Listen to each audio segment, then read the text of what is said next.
नमस्कार, 5 की पंचायत में आपका स्वागत है। मैं हूं प्रखर श्रीवास्तव। इन दिनों भारत में खूब राजनीति हो रही है, हर मुद्दे पर राजनीति हो रही है, लेकिन दुख तब होता है जब राजनीति उन मुद्दों पर भी होती है जिन पर हमें एक देश के तौर पर एक साथ रहना चाहिए। कम से कम देश की रक्षा और विदेश नीति के मुद्दे पर तो हम एक हो ही सकते हैं, लेकिन अफसोस ऐसा नहीं हो पा रहा है। ताज़ा मामला बांग्लादेश का है, जहां तख्ता पलट हुआ। भारत की मित्र कही जाने वाली शेख हसीना को सत्ता गंवानी पड़ी। भारत के लिए चिंता का मुद्दा है, लेकिन कुछ लोग इसमें भी मौका देख रहे हैं। अब पूर्व विदेश राज्य मंत्री और कांग्रेस के बहुत बड़े माने हुए वरिष्ठ नेता सलमान खुर्शीद ने कहा है कि जैसा बांग्लादेश में हुआ वैसा भारत में भी हो सकता है।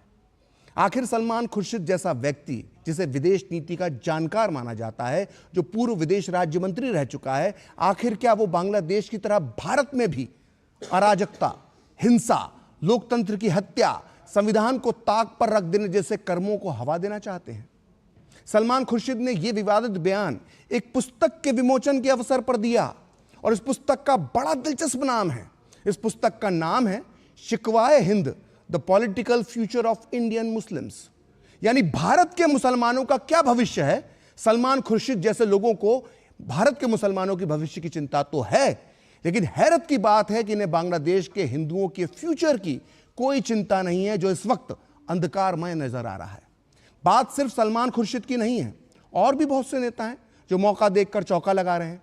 इन्हीं में से एक कांग्रेस के बड़े नेता सज्जन सिंह वर्मा हैं, जिन्होंने कहा है कि बांग्लादेश के बाद अगला नंबर भारत का है। लेकिन बात इन दो नेताओं की नहीं है। सोशल मीडिया पर कांग्रेस और वामपंथी विचारधारा का पूरा इकोसिस्टम बांग्लादेश के नाम पर भारत में अराजकता फैलाने का सपना पाल रहा है। क्या पीएम मोदी से नफरत इतनी बढ़ चुकी है इन लोगों की, और उसमें इतने अंधे हो चुके हैं कि अब ये देश से भी नफरत करने लगे हैं। 5 की पंचायत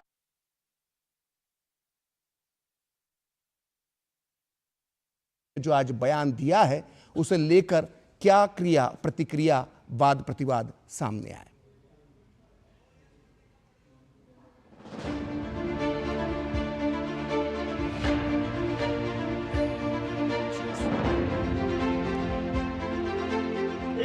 जनता जितने सड़क पे हिलोरे ले रही है, एक दिन तुम्हारी गलत नीतियों से तुम्हारे प्रधानमंत्री निवास में घुस जाएगी, कब्जा कर लेगी।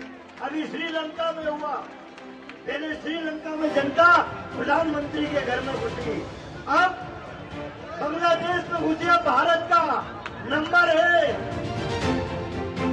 यह बहुत ही गंभीर विषय है।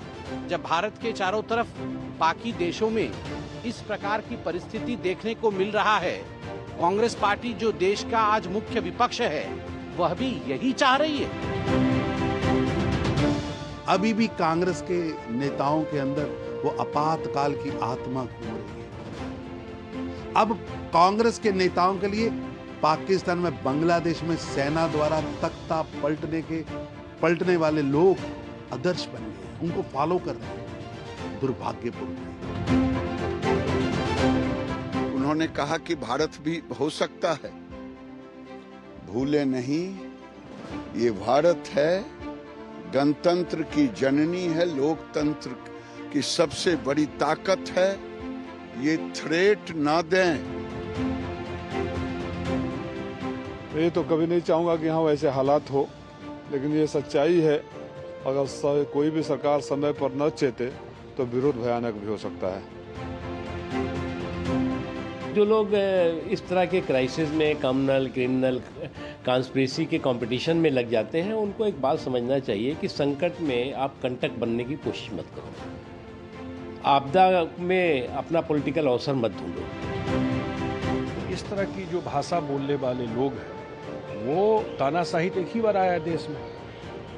जो बोल रहे हैं वही सब तानाशाही लेके आए थे। यहाँ लोकशाही है। हम लोग तो अभी चुनाव से आए हैं। हमें ध्यान रखना चाहिए कि उसका किसी तरह का नुकसान हमारे देश में ना हो, और उस तरह की कोई आशंका या उस तरह की जो है कोई मूवमेंट हमारे देश में ना हो। तो विरोध को कुचलने के बजाय विरोध पर चर्चा करके उसको कम करने का काम करना चाहिए सरकार को। उनके नेताओं का ये बयान प्रमाणित करता है कि कांग्रेस एक बहुत विक्षिप्त हालात में है, और ये कतई स्वीकार्य नहीं है। ये उनका आकलन है, लेकिन ये देश हमारा लोकतांत्रिक देश है और इस लोकतांत्रिक देश में जब तक लोकतंत्र जिंदा रहेगा तब तक इस देश में ये सिचुएशन नहीं आएगा। ये वही कांग्रेस पार्टी के लोग हैं जो कुछ सालों पहले तक कह रहे थे बांग्लादेश भारत के आगे है डेमोक्रेसी में, भारत के आगे है हैप्पीनेस इंडेक्स में, भारत के आगे है फ्रीडम इंडेक्स में, भारत के आगे है इकोनॉमिक इंडेक्स में। और आज वही लोग कहते हैं कि देखिए बांग्लादेश में तो सब कुछ बर्बाद हो गया था और भारत भी उसी राह में चल रहा है। तो मुझे लगता है कि दोहरे मापदंड किसी के अगर देखने हैं तो सलमान खुर्शीद और कांग्रेस जैसे नेताओं। What you are undermining is my freedom not to say that. You should not be going anywhere to people that you abuse all the time. Say whatever I say in public, never in private.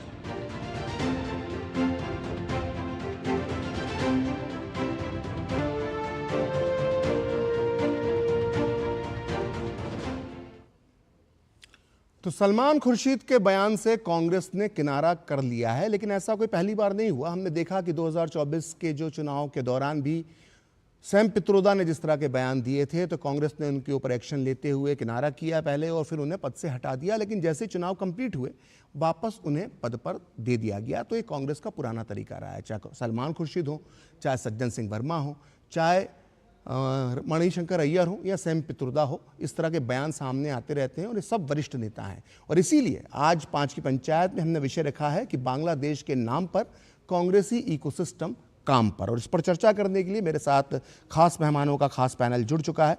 मेरे साथ मौजूद हैं प्रदीप भंडारी जो प्रवक्ता हैं BJP के, इसके अलावा मेरे साथ राहुल लाल होंगे जो राजनीतिक विश्लेषक हैं और कांग्रेस का पक्ष रखेंगे।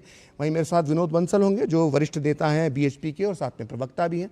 इसके अलावा अशोक यादव जी होंगे जो प्रवक्ता हैं समाजवादी पार्टी के, और हमारे साथ खास मेहमान के तौर पर होंगे अवधेश कुमार जो जाने माने देश के राजनीतिक विश्लेषक हैं। आप सभी पाँचों मेहमानों का 5 की पंचायत में बहुत बहुत स्वागत है। शुरुआत प्रदीप मैं आपसे करना चाहूँगा। जब कांग्रेस ने इस बयान से किनारा कर लिया, सलमान खुर्शीद ने एक बयान दिया, विवाद हुआ, कांग्रेस ने कहा ये हमारी लाइन नहीं है, तो फिर इस पर इतना विवाद क्यों? देखिए प्रखर जी, सलमान खुर्शीद जो है कोई वो ऐसे एक लोकल लीडर नहीं है। सलमान खुर्शीद कांग्रेस पार्टी के सीनियर लीडर है और सिर्फ बात सलमान खुर्शीद की नहीं है, उसी दिन कांग्रेस पार्टी के एक लोकल लीडर सज्जन सिंह वर्मा भी सेम स्टेटमेंट देते हैं। तो जब आपके बूथ के इकाई का वर्कर वो बात कहता है जो आपका सीनियर लीडर कहता है, इसका मतलब साफ है कि ये आपकी इच्छा है। और राहुल गांधी और प्रियंका गांधी वाड्रा इस पे कंप्लीटली मौन है। अगर आपको अच्छी तरीके से याद होगा कि जब सैम पित्रोदा ने भी इलेक्शंस के पहले स्टेटमेंट दिया था तो जयराम रमेश ने ट्वीट करके कहा था कि हम इससे किनारा करते हैं। उसके बाद क्या हुआ, जब चुनाव खत्म हो गए तो जयराम रमेश, राहुल गांधी, प्रियंका वाड्रा ने वापस से सैम पित्रोदा को अपॉइंट कर दिया।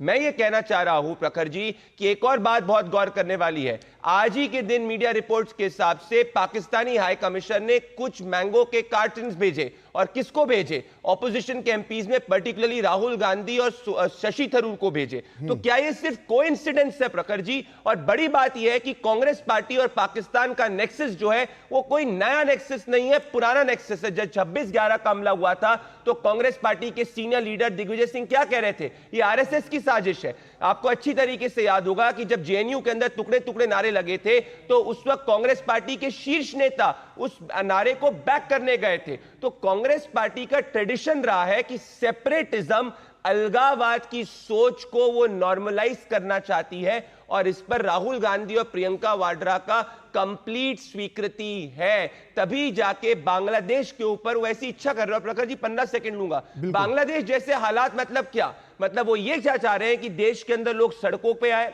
क्या वो रेप करें, क्या युवा जो है वो पुलिस वालों को मारे, क्या आर्मी जो है आर्मी और सिटीजन्स के बीच में हाथापाई हो? बांग्लादेश जैसे हालात कहना मतलब साफ है कि क्या कांग्रेस पार्टी विदेशी ताकतों के साथ में बातचीत कर रही है और अपनी पुरानी डिवाइड एंड रूल की मानसिकता को आगे ले जाने वाली है। ठीक, राहुल लाल जी हमारे साथ हैं। कांग्रेस ने हमें आज प्रवक्ता नहीं दिया इस विषय पर, लेकिन राजनीतिक विश्लेषक के तौर पर कांग्रेस का पक्ष राहुल रखते रहे और बड़ी ताकत के साथ पक्ष रखते हैं। राहुल, सलमान खुर्शीद ने जो बयान दिया है ये तो बड़ा ही भड़काने वाला बयान है, मतलब और बाद में फिर कांग्रेस का ये कह देना कि नहीं ये तो उनका व्यक्तिगत सोच है। लेकिन एक जो व्यक्ति विदेश मंत्री रह चुका है, जिसका जिक्र अभी प्रदीप कर भी रहे थे, ऐसे व्यक्ति के बयान को कोई हल्के में तो नहीं लिया जा सकता है। और ये पहले भी होता रहा है। तो क्या यही कांग्रेस की लाइन है कि ठीक है सर्वदलीय बैठक में सब अच्छी अच्छी बातें करेंगे, लेकिन फिर एक नेता जो है विदेश नीति का जानकार है वो इस तरह का बयान दे देगा कि भाई हिंदुस्तान में भी ऐसा हो सकता है? राहुल प्रखर जी, सलमान खुर्शीद ने तो जो बयान दिया उससे 100 गुना ज्यादा कठोर और झूठे बयान तो प्रदीप भंडारी जी ने भी दे दिया। भारतीय जनता पार्टी के राष्ट्रीय प्रवक्ता महोदय की तरफ से जो बयान जारी हुआ, टुकड़े टुकड़े गैंग को अब तक प्रमाणित नहीं कर पाई है बीजेपी के लोग। जमाना बदल गया, युग बदल गया।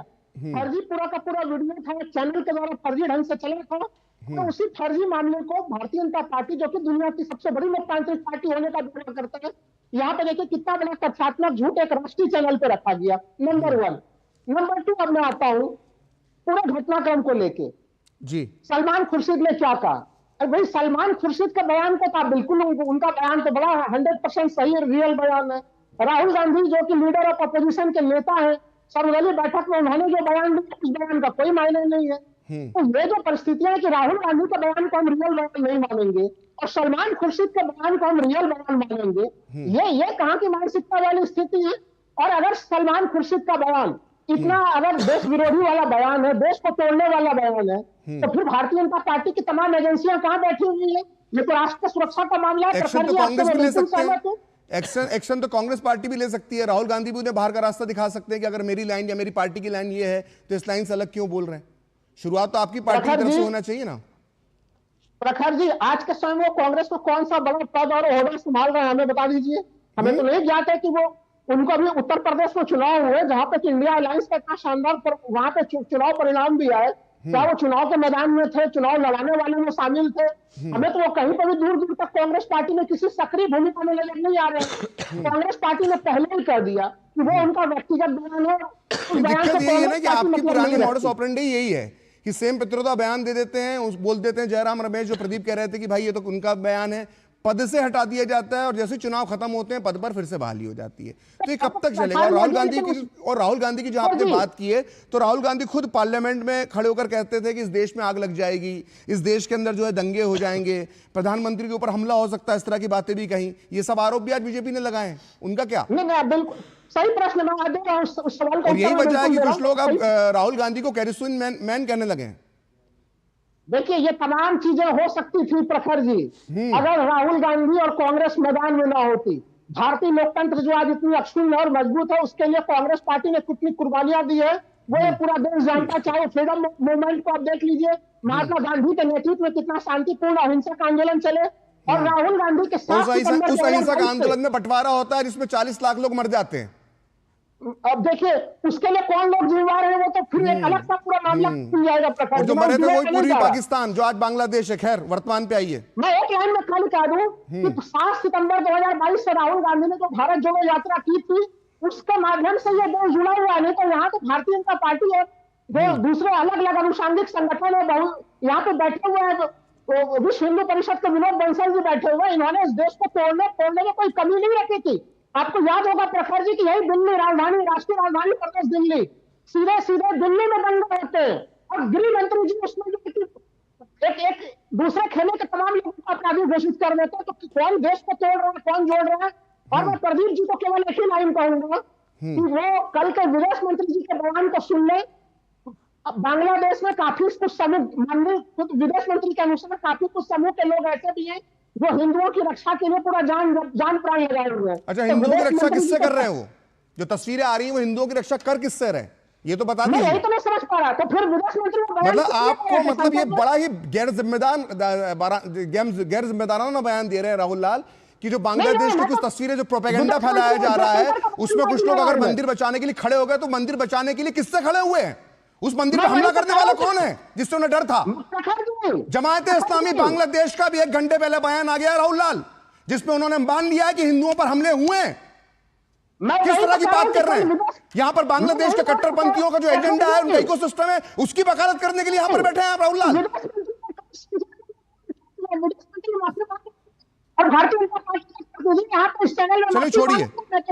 चलिए छोड़िए, प्रदीप जी आप कुछ कहना चाहेंगे?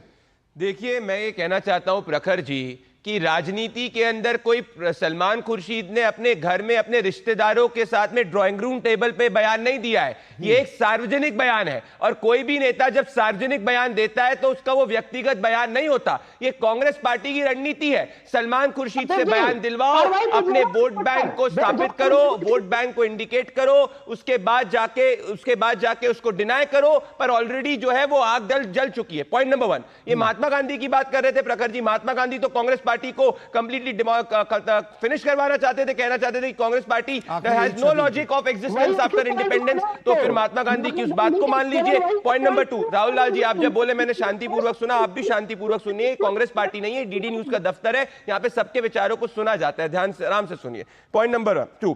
पॉइंट नंबर 3 मैं ये कहना चाहता हूं प्रखर जी, फैक्ट क्या है? फैक्ट यह है कि सलमान खुर्शीद ने अपने बयान को वापस नहीं लिया है। जब मीडिया के सभी कर्मी उससे पूछने गए तो उन्होंने बोला जो मैंने पब्लिक डोमेन में दे दिया, मैं पब्लिक डोमेन में बयान को देता हूं। तो पब्लिक डोमेन में दिया गया बयान निजी नहीं होता, और अगर निजी बयान है जिससे कांग्रेस पार्टी नहीं अग्री करती है तो कांग्रेस पार्टी को सलमान खुर्शीद को सस्पेंड कर देना चाहिए। ऐसा थोड़ी हो सकता है कि आप टुकड़े टुकड़े वाली माइंडसेट को अपनी पार्टी के अंदर भी रखो और वो बोलो कि निजी बयान है। और चौथी चीज, अगर उन पर कार्रवाई होगी, उनके ऊपर केसेस लगेंगे तो ये कहेंगे कि भाई देश के अंदर फ्रीडम ऑफ एक्सप्रेशन खतरे में पड़ गया। बॉटम लाइन मेरा बात यह है प्रखर जी, क्या सलमान खुर्शीद अपने कुछ प्लेयर्स को इंडिकेट कर रहे थे कि ऐसा करना हो सकता है? क्या बड़ा प्लान कर रही है Congress party? Divider in chief Rahul Gandhi, बहुत बड़ी बात है, क्योंकि ये आइसोलेशन में नहीं है। इलेक्शंस के पहले कह रहे थे आग जग जाएगी, अभी सलमान खुर्शीद ही वो स्टेटमेंट कह रहे हैं और इसमें उनको सस्पेंशन भी नहीं हुआ है। भारतीय जनता पार्टी का कोई भी नेता अगर कोई स्टेटमेंट देता है, अगर वो पार्टी लाइन से अलग होता है, तुरंत उस पर कार्रवाई होती है। ये क्यों नहीं सलमान खुर्शीद पे कार्रवाई कर रहे हैं? आप जो कहना चाहते हैं, बड़ा आरोप आपने लगाया, इस आरोप पर भी हम चर्चा करेंगे। अशोक यादव जी से भी बात करेंगे, अवधेश जी से भी बात करेंगे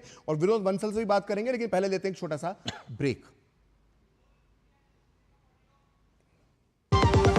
तड़के वाली भोली भाली मेहनत वाली असली तड़के वाली, ये तो बड़ी समझदार बड़ी होशियार MDH की सही टेस्ट का असली taste MDH ginger garlic paste. बात जब पीढ़ियों के लिए बनने वाले घर की हो तो जिम्मेदारी बड़ी हो जाती है। गैलेंट समझता है ये जिम्मेदारी। अब डबल M रिब्स के साथ गैलेंट एडवांस TMT रीबार, निर्माण का रियल हीरो। ये डाउट बहुत ही अमेजिंग चीज है, काम आसान कर देती है।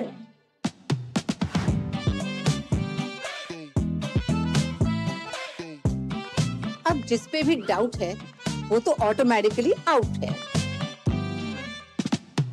लेकिन मुथूट फाइनेंस से गोल्ड लोन लेते हुए कोई डाउट नहीं है, क्योंकि यहाँ है पूरी ट्रांसपेरेंसी, 100% भरोसा और सुरक्षा।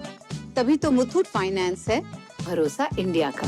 मुथूट फाइनेंस, इंडिया का number 1 most trusted financial services brand. तो गोल्ड लोन लेने के लिए कॉल करें 1-800-313-1212। अब आया असली स्वाद। अब आया स्वाद। जब स्वाद के पड़े हो लाले तो MDH का चंकी चाट मसाला डालें। MDH का चंकी चाट मसाला। MDH। तो 5 की पंचायत में एक बार फिर आपका स्वागत है और हम बात कर रहे हैं सलमान खुर्शीद के विवादित बयान पर। और हमारा आज का विषय है कि बांग्लादेश के नाम पर कांग्रेसी इकोसिस्टम काम पर। हमारे साथ अशोक यादव हैं, प्रवक्ता हैं समाजवादी पार्टी के, ND गठबंधन के प्रमुख सहयोगी हैं, देश की तीसरी नंबर पार्टी के प्रवक्ता हैं। अशोक जी, क्या आपको लगता है कि जिस तरह का बयान सलमान खुर्शीद का आया उससे आप सहमत हैं? क्योंकि आपकी पार्टी के एक सांसद हैं वीरेंद्र सिंह, उनका भी इसी तरह का बयान आया। उन्होंने कहा कि बांग्लादेश के हालात उन सभी देशों के लिए एक मैसेज है जो लोगों की आवाज़ नहीं सुनते हैं। ऐसे हालात में उन देशों में होते हैं जहां लोकतंत्र को खत्म कर तानाशाही लाने की कोशिशें होती है। तो इस तरह के बयान, इस तरह का प्रोवोक करना किसी को, ये तो हर तरफ से चल रहा लगता है। सारी विपक्षी पार्टियां एक हो गई इस मामले में, जबकि कल सर्वदलीय बैठक में अलग तरह की बातें की जा रही थी। अशोक जी। ठीक है प्रखर जी, 2 बातें आपने कही। पहली बात आपने सलमान खुर्शीद जी की बताई और उनका बयान आपने बताया। तो मुझे लगता है कि बयान से इंडिया गठबंधन का कोई घटक दल सहमत नहीं है और इस तरह के बयान जो भी एक्सटर्नल अफेयर्स में कम से कम इस तरह का बयान नहीं होना चाहिए। दूसरी बात आपने बताई वीरेंद्र जी की, जो हमारे पार्टी के सांसद का बयान आपने बताया, तो उन्होंने यही कहा कि इस तरह की बातें जहां भी होती हैं, जिस भी देश में होती हैं, वो वहां पे एक आंदोलन का रूप ले लेता है कभी। तो इसमें उन्होंने क्या गलत कहा? आप ये बताइए, अगर किसी देश में छात्रों के साथ, नौजवानों के साथ और किसानों के साथ अगर इस तरह से उत्पीड़न होगा, कहीं की भी, पूरे विश्व में कहीं की भी लोकतांत्रिक ढंग से चुनी हुई सरकार हो, जहां पे लोकतंत्र हो जिंदा, वहां पे अगर होता है तो वहां पे तो प्रोटेस्ट होगा ही ना। ठीक उन्होंने है। इस चीज तो को आप कोऑर्डिनेट मानते नहीं हैं कि कहा। वीरेंद्र सिंह जी ने बात जो कही वो सही कही, और आपने एक बात कही कि सलमान खुर्शीद की बात से आपकी पार्टी सहमत नहीं है। विनोद बंसल जी इस बारे में कुछ कहना चाह रहे हैं। विनोद बंसल जी। प्रकाश जी, मैं एक निवेदन करना चाहता हूँ। देखिए, कम से कम आपके डिबेट में जो एक नेशनल सबसे बड़े ब्रॉडकास्टर के डिबेट में हम बैठे हैं जी, और उसमें अगर अब ऐसे सब नेताओं के बयानों को एंडोर्स करते रहें और ऊपर से उनके प्रवक्ता आकर के उसको एडवोकेट करते रहें, तो ये बड़ा दुखद बात है मुझे लगता है। ठीक है कि कांग्रेस ने तो उस बयान से पल्ला भी झाड़ने की कोशिश की, तो प्रवक्ता भी नहीं भेजा और अब प्रवक्ता के भेष में दूसरे लोगों को भेज दिया, वो अलग बात है, और वो एडवोकेट करने की कोशिश कर रहे हैं। लेकिन मैं एक दुर्भाग्यपूर्ण स्थिति में ये बात कहना चाहता हूँ, आखिरकार अशोक जी ने जो बात कही उसको ये भी कह दिया कि नहीं हम उनके बयान से इत्तेफाक नहीं रखते, और साथ साथ ये भी कह दिया कि भाई ऐसा हो भी सकता है और वैसा भी हो सकता है। क्या ये बयान इस समय आना जरूरी था क्या? एक बात। दूसरी बात, जो कुछ बांग्लादेश में हुआ क्या इस बात को सर्टिफाई कर रहे हैं, क्या वो ठीक हुआ? तीसरी बात ये बताइए, मुझे लगता है कि जो बच्चे सड़कों पर मान लो आए, जिनको बच्चे कह रहे हैं, आंदोलनकारी कह रहे हैं, मैं कहूंगा कि वो आंदोलन नहीं था वास्तव में, जो भी था, लेकिन वो था कुछ और पर्पज से। वो पर्पज तो उनका महीनों पहले पूरा हो गया था कि रिजर्वेशन को खत्म करना। उसके बाद उनका टारगेट हुआ प्रधानमंत्री, फिर उसके बाद हुई सरकार, तीनों चीज चले गए। उसके बावजूद अब नेक्स्ट टारगेट क्या हुआ कि वो काफिर को सजाए मौत। ये जो कुरान की है, ये जो मैं कहता हूं कि ये जो कट्टरपंथी ताकतों की जो मानसिकता है, वो मानसिकता सीधे से जग जाहिर हो रही है, और उस मानसिकता को खाद पानी देने का काम हमारे यहाँ के जो कट्टरपंथी धड़े के जो नेता अभिनेता और इस तरह के जो लोग हैं वो कर रहे हैं। मुझे लगता है कि देखिए, इनके मंसूबे तो पूरे नहीं हो गए अशोक जी, प्रखर जी। मैं इनको चेतावनी देना चाहता हूँ कड़े शब्दों में आपके चैनल के माध्यम से कि इस तरह का दुस्साहस दिवास्वप्न न देखें, और इस तरह का दुस्साहस भारत में करने की कोशिश न करें बिल्कुल भी, नहीं तो उनको खामियाजा बहुत बुरा भुगतना पड़ेगा। मैं कहना चाहता हूँ, देखिए इस समय देश को एक होने की आवश्यकता है, लेकिन दुर्भाग्यपूर्ण बात ये भी देखिए प्रखर जी कि ये लोग चाहे कल ऑल पार्टी मीट में तो एक हो गए, लेकिन आज ही उनके स्वर बदल गए। मैं कल भी कह रहा था कि ये स्वर भारत में कितने दिन रह पाता है, ये देखना बड़ा दुर्भाग्य विचित्र है। आप देखिए कि इस्लामिक तंजीमें जो भारत की हैं, जो बात बात पर फिलिस्तीन का झंडा और हमास का झंडा लेकर के सड़कों प्रदर्शन के लिए चली आती हैं। आखिरकार भारत के जो भारतीय समुदाय वहां पर फंसा हुआ है, या जो बांग्लादेश का जो अल्पसंख्यक समुदाय है वहां पर गंभीर प्रताड़ना का झेल रहा है, उसके लिए एक शब्द नहीं बोलेंगे कोई। एक ने किसी ने कोई प्रेस स्टेटमेंट जारी किया हो, मैं चैलेंज करता हूँ। उनके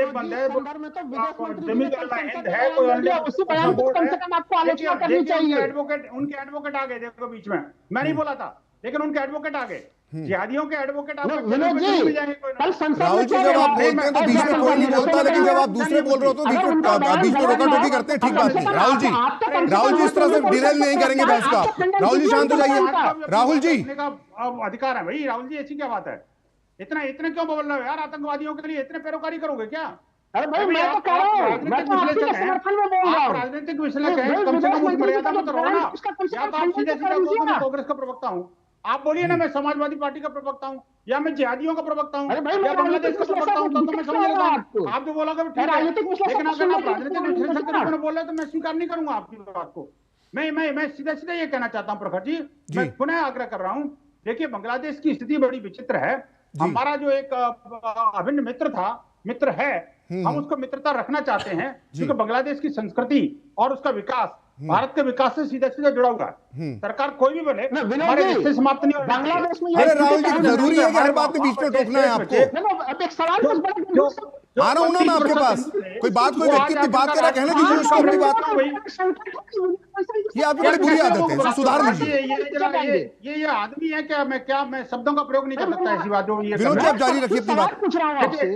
प्रखर जी बात को ये बीच में काटने की आदत तो कांग्रेस की बड़ी पुरानी है यार, बहुत गंदी आदत है इनकी। मैं बीच में नहीं बोला था। विनोद जी बोलते रहिए, आप बात कंप्लीट कीजिए। तरीका थोड़ी हुआ। मैं प्रखर जी ये कहना चाहता हूँ, देखिए जिस तरह की हालात तो वहां पर जो पाकिस्तान की चाहे आईएसआई की तरफ से हो, चीन की तरफ से हो, किसी और की तरफ से मैं नहीं कह रहा, लेकिन बात यह है कि जिस तरह से बद से बदतर स्थितियां हो रही हैं, जहां लाखों लोगों को प्रतिदिन खाना खिलाने वाली इस्कॉन जैसी संस्था को उन्होंने जला करके स्वाहा कर दिया।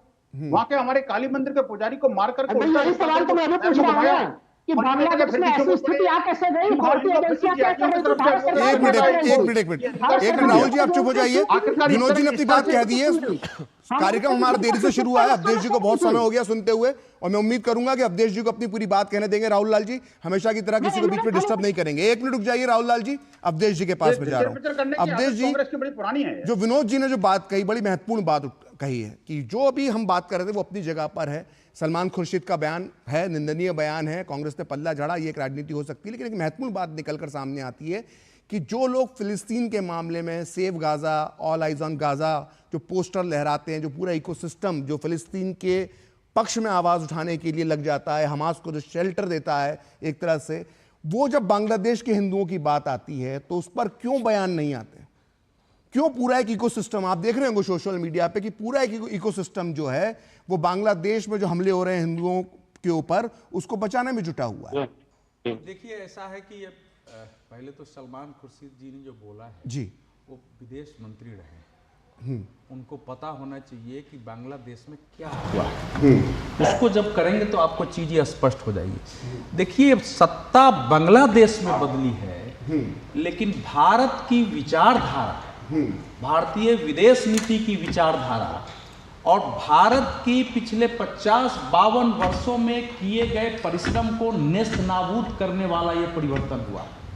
तो इसलिए इस समय बांग्लादेश देखता है, लेकिन इसमें सबसे बड़ी चुनौती भारत के सामने है, क्योंकि भारत के विचार को ध्वस्त करने की कोशिश। भारत का विचार क्या था? 1971 में जो पश्चिम पाकिस्तान था, उसने पूर्वी पाकिस्तान के साथ इतना अत्याचार क्यों किया था? क्योंकि यहां से एक बांग्ला राष्ट्रवाद और बांग्ला संस्कृति की बात होती थी। जो इस देश में द्विराष्ट्रवाद का सिद्धांत था, वो दरअसल पंजाबी इस्लामवाद का सिद्धांत था। तो पंजाबी इस्लामवाद ने अपना विचार थोपने की कोशिश की थी, जिसके विरुद्ध विद्रोह था, और वो बता रहा था कि जिस विचारधारा के आधार पर पाकिस्तान बटा है वो विचारधारा गलत है, हिंदू और मुस्लिम एक साथ रह सकते हैं। जो बता रहे थे कि मुसलमान अलग हो जाएंगे तो उनके बीच एकता होगी। भारत ने हस्तक्षेप किया, भारत ने उसकी मुक्ति दिलाई है, और उसके बाद से फिर आप देख रहे हैं कि लगातार इसको पलटने की, पाकिस्तान अपनी आइडियोलॉजी को ठीक करने के लिए लगातार लगा रहा है। मुझे कांग्रेस पर हैरत है कि कांग्रेस ने जिस बांग्ला राष्ट्रवाद का समर्थन किया, जो भारतीय विचार के आधार पर था, उस राष्ट्रवाद के आधार पर पहली बार 1962 की पराजय और 1965 की निराशा के बाद पहली बार भारत ने एक युद्ध में विजय हासिल किया था। दुनिया को दिखाया था कि भारत क्या है और हम ये कर सकते हैं। आज उसको कंप्लीटली विफल, इस समय कंप्लीट वो खत्म कर दिया गया है। और इस खत्म करने में तो आज ही मतलब हैरत है मुझे कि ये जो जिहादी मेंटेलिटी है, क्योंकि सलमान खुर्शीद के बयानों को ध्यान रखेंगे तो वो ही जिहादी, और इस समय जो जिहादी और लेफ्ट इकोसिस्टम एक साथ कई बार मिलता है कि अभी तो कर लो, आगे हम देखेंगे, ये उसी को प्रतिनिधित्व करते हैं। अब मैं दूसरी बात पर आ रहा हूं। देखिए हिंदुओं पर ही केवल हमले नहीं हो रहे हैं, अब इनको ध्यान रखिए। जो भी बांग्ला संस्कृति की बात करने वाले लोग हैं उन पर हमले हो रहे हैं। केवल एक उदाहरण दे रहा हूं। बांग्लादेश में फिल्म प्रोड्यूसर सेलिम खान एक्टर भी है, प्रोड्यूसर भी है, उनका बेटा शांतो है, उनको भीड़ ने जिंदा जला दिया।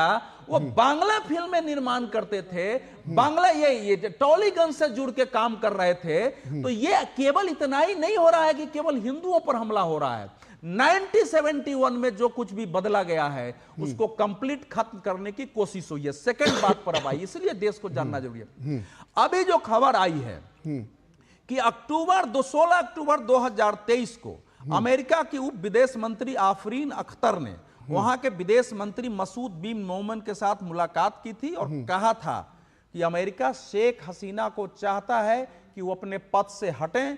यहाँ के दो प्रस्ताव है अमेरिका का, या तो वो राष्ट्रपति के हाथों सत्ता सौंपे और चुनाव कराएं, या फिर जो लोकसभा के जो अध्यक्ष हैं उनको सौंपे, अन्यथा उनको महंगा पड़ जाएगा। ठीक। और वो भारत में आए थे। उसके बाद एक बयान दिया था, आपको याद होगा कि शेख हसीना ने बयान दिया था कि हमको ये धमकी दी गई है, सैन्य अड्डा बनाने की का दबाव डाला गया, हम मानेंगे नहीं। सुनिए वो बांग्लादेश का अंदरूनी मामला है, भारत की अरे भाई कैसे, लेकिन नहीं मैं समय का अभाव है अवधेश जी, मैं बात करना चाहता हूं कि वो इकोसिस्टम, बस वही इकोसिस्टम सुनिए ना। अरे भाई तो अमेरिका उस समय से क्यों नाराज था शेख हसीना से कि इसकी सत्ता पलटी जाए, किन लोगों को खड़ा कर रहा था? ये 5 प्रकार के जो लोग थे, जो पाकिस्तान था, जमात इस्लामी जैसे है, इस्लामी है, जो उनका छात्र संगठन है, जो वर्ल्ड इकोसिस्टम है, जो ग्लोबल इकोसिस्टम है, अमेरिका है, चीन, यही सब तो विरुद्ध है उनके। अगर सैन्य अड्डा आज अमेरिका का बनता है तो ये केवल बांग्लादेश, मैं कह रहा हूं कि भारत में जो इकोसिस्टम है इसका क्या इलाज है? कि ये क्या इस समय मीर जाफर पैदा हुए हैं कि अगर अटैक हमारे देश पर हो रहा है तो सिराजुद्दौला का साथ छोड़ देंगे। ठीक है, आपने बहुत महत्वपूर्ण बात की और विस्तार से चीजों को बताया। प्रदीप, मेरा सवाल आपसे है और ये बहुत गंभीर सवाल है। 2024 के चुनाव के बाद बीजेपी के जो समर्थक हैं वो भी बीजेपी से लगातार सवाल पूछ रहे हैं कि जब हम लगातार देख रहे हैं कि किसी भी एक घटना को लेकर एक फायदा उठाने के लिए एक पूरा इकोसिस्टम, जिसमें कांग्रेस भी शामिल है, लेफ्ट भी शामिल है, वो एक पूरा इकोसिस्टम एक देश के हितों के खिलाफ जब माहौल बनाने की कोशिश करता है, तो बीजेपी की जो इकोसिस्टम है वो मुकाबले का करने में क्यों सक्षम नहीं हो पाता है?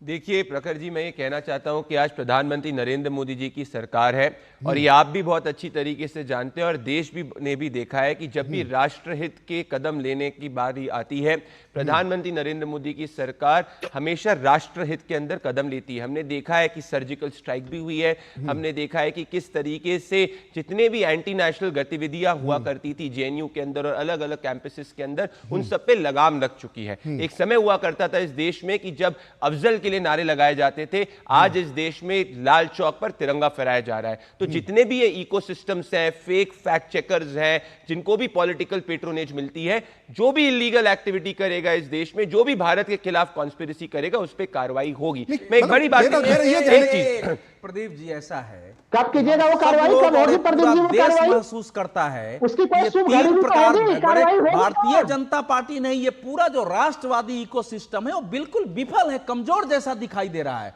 मतलब शेख हसीना को खलनायक बनाने की जो कोशिश थी, वर्ल्ड जो है ग्लोबल लेफ्ट इकोसिस्टम को और जिहादी इकोसिस्टम, वो सफल रहा है। भारतीय जनता पार्टी के पास संसाधन है, पूरी सोशल मीडिया की टीम है, इतने लोग हैं, रिएक्ट करने के बजाय अपना इकोसिस्टम अभी तक खड़ा नहीं हुआ है और उसके परिणाम है कि सरकार इस समय बेहतर काम करने की कोशिश करती है, लेकिन पूरा माहौल उसी प्रकार से बनाया जाता है। ये पुनर्विचार का अवसर है, इसमें आप उत्तर दे देने से राहुल जी, अवधेश जी, आप काफी सीनियर पत्रकार है, आपने कुछ सुझाव भेजे हैं और आप कुछ सुझाव दे रहे हैं, उन सुझावों पर अमल करना के प्रयास किया जाएगा। आपके सुझावों का मैं बहुत स्वागत करता हूं। मैं बड़ी बात कहना चाहता हूं यहाँ पे प्रखर जी। प्रखर जी, आपको ये चीज टॉपिक क्या है? टॉपिक पे आपको याद होगा कि सलमान खुर्शीद ने जब सीए राइट्स चल रहे थे, जब एंटी सीए ये लोग पूरे प्रोटेस्ट कर रहे थे, उसके बाद दिल्ली के अंदर दंगे हुए, 3 साल की बच्ची से इन्होंने आजादी के नारे लगाए थे। अब अगर मान लीजिए उसके बाद क्या हुआ, क्या कांग्रेस पार्टी ने कुछ एक्शन लिया? क्या दिल्ली हाईकोर्ट ने कहा कि it was a conspiracy, UAPA की धारा लगी उमर खालिद के खिलाफ। शर्जील इमाम कह रहे थे कि किस तरीके से भारत का एक अंग जो है वो अलग करना चाहते हैं नॉर्थ ईस्ट के अंदर। ये सब को वैचारिक रूप से समर्थन कौन कर रहा है? कांग्रेस पार्टी। क्या आपने देखा शर्जील इमाम के खिलाफ एक स्टेटमेंट कांग्रेस पार्टी ने दिया? क्या आपने देखा कि कोई सार्वजनिक स्टेटमेंट राहुल गांधी की तरफ से आया कि भाई सलमान खुर्शीद मुद्दे को भटकाइए मत, नहीं है? और एक और बात कहूंगा मैं प्रखर जी, यहाँ पे समाजवादी पार्टी के राहुल जी, एक सेकंड राहुल जी, मैंने आपको सुना, राहुल जी रिलैक्स करिए, 5 सेकंड। सलमान यहाँ पे समाजवादी पार्टी के यहाँ पे स्पोक्सपर्सन है, इतने घंटे बीत चुके हैं, एक रेपिस्ट मोहित खान को अपनी पार्टी से जो व्यक्ति नहीं हटा पाए, वो क्या विचार की यहाँ पे बात करेगा? वो क्या देश की बात करेगा? जो 12 साल की बच्ची का रेप करने वाले व्यक्ति को अपनी पार्टी में रखे, कैसी बात करेगा? एक ब्रेक का हो रहा है, ब्रेक के बाद आपने जो आरोप लगाए, अवधेश जी ने जो बात कही, उन पर राहुल लाल का क्या कहना है, विनोद जी का क्या कहना है और हमारे समाजवादी पार्टी के साथी अशोक यादव का क्या कहना है, उन तीनों का व्यू मैं जानूंगा। लेकिन पहले लेते हैं एक छोटा सा ब्रेक। बढ़िया है, प्राकृतिक हल्दी, मिर्ची, धनिया। नहीं, मिर्ची, धनिया, हल्दी, MDH। Come on boys, let's go practice. अरे रुक यार, मेरे बैंक अकाउंट में गलत एंट्री का प्रॉब्लम हो गया। अरे तो बैंक को कंप्लेन करना। बैंक को लिखे 1 महीना हो गया है, बट वो गूगली पे गूगली डाले जा रहे हैं। तो आरबीआई के लोकपाल को इन्फॉर्म करो। रुक, मैं समझाता हूँ। जैसे क्रिकेट में थर्ड अंपायर, वैसे ही आरबीआई का ओम्बुड्समैन। आरबीआई कहता है अगर बैंक आपकी कंप्लेंट को 1 महीने में नहीं सुलझाता तो आप आरबीआई के कंप्लेंट मैनेजमेंट सिस्टम पर ऑनलाइन कंप्लेंट कर सकते हैं। ये आरबीआई का आसान तरीका है आपकी कंप्लेंट सुलझाने का, और वो भी फ्री। आरबीआई कहता है जानकार बनिए, सतर्क रहिए। बात जब पीढ़ियों के लिए बनने वाले घर की हो तो जिम्मेदारी बड़ी हो जाती है। गैलेंट समझता है ये जिम्मेदारी। अब डबल एम रिब्स के साथ गैलेंट एडवांस टीएमटी रीबार, निर्माण का रियल हीरो। तो ब्रेक के बाद एक बार फिर आपका स्वागत है। 5 की पंचायत में बांग्लादेश की स्थिति और बांग्लादेश की स्थिति पर, भारत में हो रही राजनीति पर चर्चा कर रहे हैं। और मेरा अगला सवाल जो है वो राहुल लाल से है, जो कांग्रेस का पक्ष रखने के लिए बैठे हुए हैं। राहुल लाल, मैं आपसे सवाल पूछूं उसके पहले एक तस्वीर मैं आपको दिखाना चाहता हूं। इस तस्वीर को ध्यान से देख लीजिए, बड़ी खूबसूरत तस्वीर है। 1994 की तस्वीर है, जब जिनेवा में सलमान खुर्शीद जब विदेश राज्य मंत्री होते थे भारत के, तब एक पाकिस्तान जिनेवा में एक प्रस्ताव लेकर आया था और सलमान खुर्शीद के साथ उस समय विपक्ष के जो नेता थे, 1994 की बात है, 1994 की बात है, नरसिम्हा राव की सरकार होती थी। और इस प्रस्ताव पर जब भारत का प्रतिनिधिमंडल भेजा गया तो उसमें अटल बिहारी वाजपेयी, जो उस वक्त विपक्ष के नेता थे, वो सलमान खुर्शीद के साथ वहां पर गए। अटल जी ने अपना पक्ष रखा।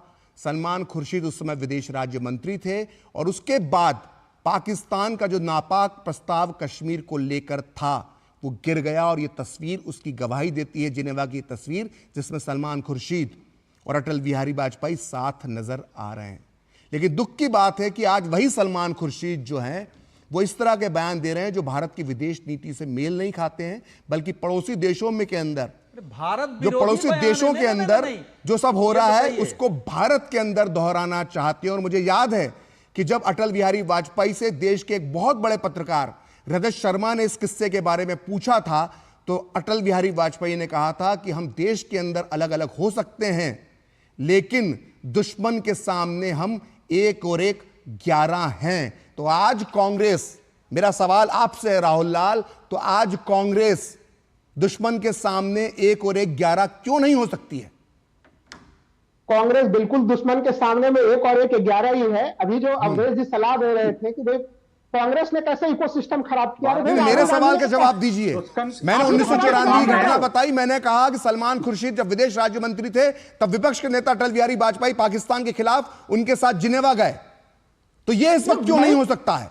62 के युद्ध में तमाम नेहरू जी को लेकर विरोध था, लेकिन युद्ध के दौरान विपक्ष साथ था। 65 में साथ था, 71 में साथ था।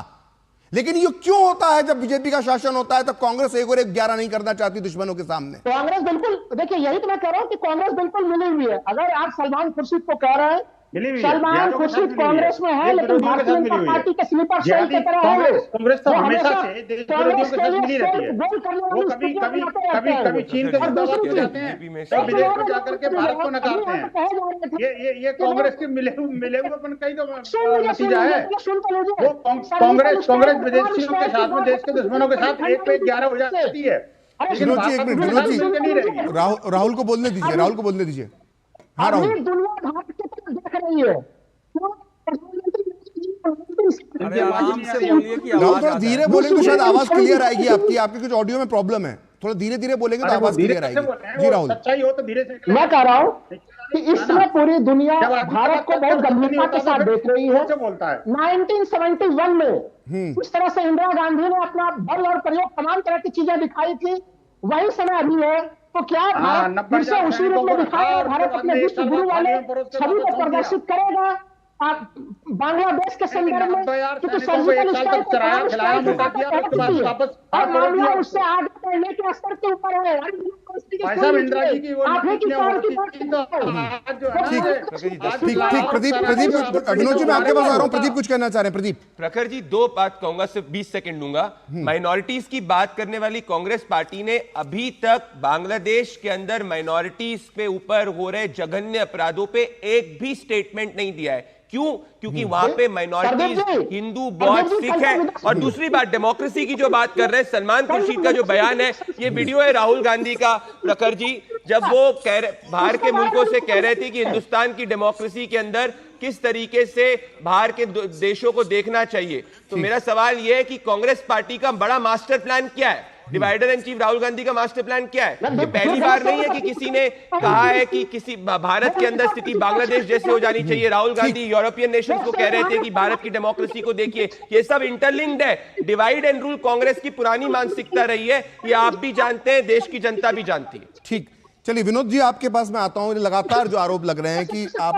बीएचपी के मैंने सारे बयान देखे, बीएचपी कल से ही एक्टिव है और लगातार डेटा दे रही है किस किस जिले के अंदर कितने हिंदू मंदिरों पर और कितने हिंदुओं पर दुकानों पर हमले हुए हैं, हिंदुओं पर व्यक्तिगत हमले हुए हैं, सारी जानकारी बीएचपी दे रही है, उसको चिंता है। लेकिन क्या आपको लगता है कि पूरा इकोसिस्टम जिस तरह का बना रखा है, हम तस्वीरें सामने लगा देते हैं, मस्जिद के सामने 4-10 लोग खड़े हुए हैं और वो उसकी रक्षा कर रहे हो जैसा दिखाने की कोशिश कर रहा है पूरा इकोसिस्टम, एक तस्वीर, और ये दिखा विनोद जी, और वो ऐसा दिखाने की कोशिश करता है कि जो है बस हिंदुओं की रक्षा के लिए सारे बांग्लादेशी मुस्लिम लगे हुए हैं। ऐसे में बीएचपी को रक्षक के तौर पर, हिंदुओं के रक्षक के तौर पर, हिंदुओं की आवाज उठाने वालों के तौर पर जाना जाता है। तो आपको क्या लगता है कि राजनीति के जो दल हैं, राजनीति करने वाले लोगों से आप क्या उम्मीद करते हैं कि क्या बांग्लादेश के हिंदुओं की आवाज उठाना अपराध है इस देश में?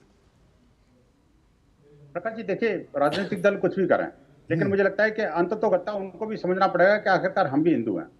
आज चाहे राहुल लाल की बात हो या अशोक जी की बात हो या कोई और कांग्रेस का प्रवक्ता अगर होता है या तो हिंदुओं की बात कर रहे हैं, आप ही नहीं होने बंसल जी वो बात। देखो बोल पड़े, क्या करूं मैं, क्या करूं? तो राहुल जी आपकी आवाज क्लियर नहीं आ रही है, तो आप जो बोलते हैं वैसे वो समझ में नहीं आ पा रहा है हमको, तो धीरे धीरे बोलेंगे तो आपकी आवाज भी सुनाई देगी। विनोद जी पहले आप अपनी बात कंप्लीट कर लीजिए। हाँ प्रखर जी, मैं ये कहना चाहता हूँ, देखो राहुल जी लाल नहीं होने चाहिए, इनका नाम लाल है, इसका मतलब ये इनको लाल नहीं होना चाहिए यार। आराम से बात करो ना, इस समय तो वैसे भी देखिए दुख की स्थिति है। आप देखिए जो संस्था लाखों लोगों को फ्री में भोजन कराती हो, उस संस्था को इस तरह से प्रहार करना क्या ठीक है क्या? मैं कहता हूँ जो अभी प्रदीप जी ने बात रखी, मुझे तो जानकारी भी नहीं थी, मैं कल्पना भी नहीं कर सकता था प्रखर जी कि आखिरकार कांग्रेस जैसी पार्टी जो कि अपने आप को कहती है कि बड़ी पार्टियों में देश की बड़ी पार्टी है और उसने कोई स्टेटमेंट तक जारी नहीं किया, कोई प्रस्ताव तक पारित नहीं किया, ये तो बहुत बड़ी बात है भाई। स्टेटमेंट दिया तो सही, जो सरकार का स्टेटमेंट की बात अलग है भाई, देखो वो स्टेटमेंट की बात अलग है। देखो फिर बोल पड़े यार, के साथ खड़ी है विदेश नीति के मामले में, इस तरह से मजबूती के साथ खड़ी हुई है कि मतलब सरकार सर्वदलीय बैठक में सरकार के साथ कुछ और बोल दो और अपने पूर्व विदेश मंत्री से कुछ और बयान दिलवा दो। किस तरह की बात कर रहे हैं राहुल? ये कौन सा साथ है और कौन सा साथ ना देना सबको समझ में आ रहा है। आज के समय में आप जितना बड़ा नेता सलमान खुर्शीद को समझ रहे हैं कांग्रेस का, हमें लग रहा है वो अरे कम से कम शेख हसीना मुजिबुर रहमान के परिवार के साथ जो गांधी परिवार के संबंध है उन्हीं का ख्याल रख लीजिए आप लोग। बिल्कुल उन्हीं का संबंध ख्याल कर। खैर देखिए प्रखर जी,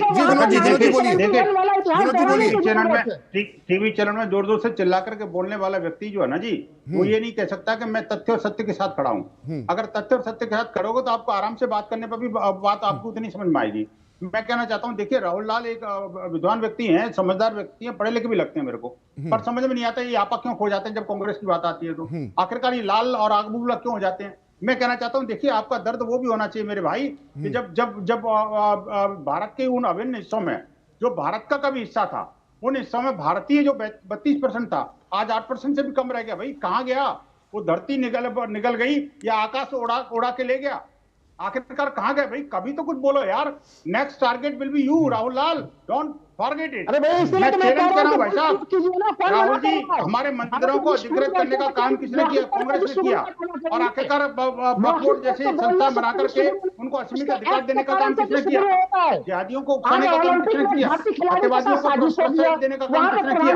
आखिरकार जिस स्वाधीनता की बात करते हैं सेंध लगाने का काम किसने किया? विनोद जी राहुल मैं आपको दोनों रोक रहा हूं, फिर मैं राहुल के पास आऊंगा। एक छोटा सा ब्रेक ले रहा हूं, ब्रेक के बाद हम राहुल से पूछेंगे कि आखिर जो आरोप लग रहे हैं लगातार कांग्रेस पे, उस पर वो क्या कहना चाहते हैं। लेते हैं एक छोटा सा ब्रेक। आपके घर के खाने में रेस्टोरेंट जैसा स्वाद ले आए MDH का शाही पनीर मसाला। पनीर को क्या मस्त बना डाला। बात जब पीढ़ियों के लिए बनने वाले घर की हो तो जिम्मेदारी बड़ी हो जाती है। गैलेंट समझता है ये जिम्मेदारी। अब MM रिब्स के साथ गैलेंट एडवांस TMT रीबार, निर्माण का रियल हीरो।